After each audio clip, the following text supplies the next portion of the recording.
নমস্কার। রবীন্দ্রনাথ ঠাকুরের কবিতা শ্রাদ্ধ।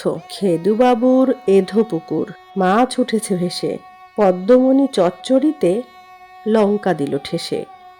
আপনি এলো ব্যাকটেরিয়া, তাকে ডাকা হয় নাই।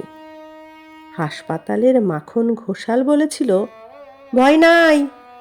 সে বলে সব বাজে কথা, খাবার জিনিস খাদ্য। 10 দিনেতেই ঘটিয়ে দিল 10 জনারই শ্রাদ্ধ। শ্রাদ্ধের যে ভোজন হবে, কাঁচা তেঁতুল দরকার। বেগুন মূলোর সন্ধানেতে ছুটল ন্যাড়া সরকার। বেগুন মূলো পাওয়া যাবে নীলফামারীর বাজারে। নগদ দামে বিক্রি করে 3 টাকা দাম হাজারে। দুমকাতে লোক পাঠিয়েছিল, বানিয়ে দেবে মুরকি।